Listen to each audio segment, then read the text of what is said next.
Sundance is. Eventually, I don't like that bullet hole in the skull just because it doesn't look presentable. We do the ear shot when we get the head off and mask it. I'll show you where that shot placement was to explain it a little bit more in depth. But with that ear shot, that brain hits, it's an instant stun. So all that means is that animal expired the second that round touched the head. If we do a vital shot, you do a lung, if you got 45 minutes at most, then that animal expires. That's too long, not respectful. With that headshot, the second that round goes off, he's down. He don't even know what happened. Culturally, he knows that it's coming. He presented himself as the chosen one for today, culturally. But the second that shot goes off, lights are out, he's already expired before he even touches the ground.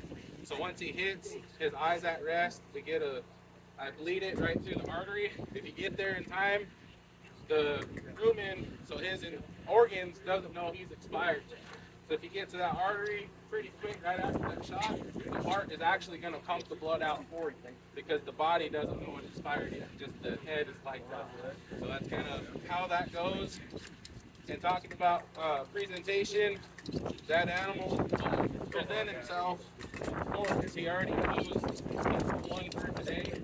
So he steps out, and this morning, with the wind and the way the herd is, they're getting closer to rutting towards the beginning of fall, but they're already grunting, they're already following cows, they're smelling cows. I mean, it made it pretty tough. I always talk about a window. That window was really tight today. I depressed the trigger about 3 different times on different holes. Just there was no space for a true safe shot. I don't like taking shots with stuff behind it. I call it traffic. There was a traffic jam this morning. It took a while. But it's one of those things that I learned early in my career. You know when your shot's there. If it ain't, don't rush it. I was a little behind schedule today, but we'll be able to catch up, and that's the big thing. As long as we respect our relative as such, it works out the way it's supposed to. This bull come out, stood there, never moved. So that's kind of how that goes this morning. Typically, we're butchering them on the ground just because, this is a real nice system. We'll use it today.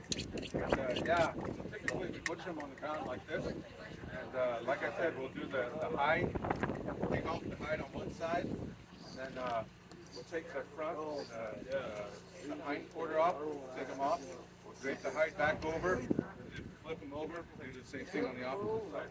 You eat this while you butcher. So this right here in Lakota is called mahuashi, which is the chest fat. So this fat is a little different from the other fat that you're gonna find on the body. And it's different in that it's like more, I guess, fibrous maybe. That whenever you chew on it, it's gonna take you a while. So we think, when you get into the butchering, you're kind of in a zone, and you're chewing and just concentrating on what you're doing. So I got some fat here. You can pass some of that fat around. If you want to try it, let her know. I'll get you some more. But I encourage you to try it because it's a part of the experience. There's this piece of meat right here. This is called the thymus gland. And it comes off right here. It's at the base of right where it enters into the chest cavity. It's right here. And anybody know about their lymphatic system? That's what this is part of. And you see how this meat looks? It's kind of pink. So in Lakota, we believe this is us. So in our creation stories, our Ikani stories, buffalo, long time ago, used to run the world. When you think about the numbers, 50 to 60 million, yeah, they ran the world. So this little piece of meat, what meant that they used to eat us. The buffalo used to go around, harass us, and eat us. And so one day our people said, pray to the Great Spirit, we want to change. We want to change. And whenever the Creator heard the plea, what happened is he created a race called the Great Race, and it's around the Black Hills. And that was going to be the determinant of who was going to run the world. So big, great race. I could go into detail about it, but we spent all day talking about it.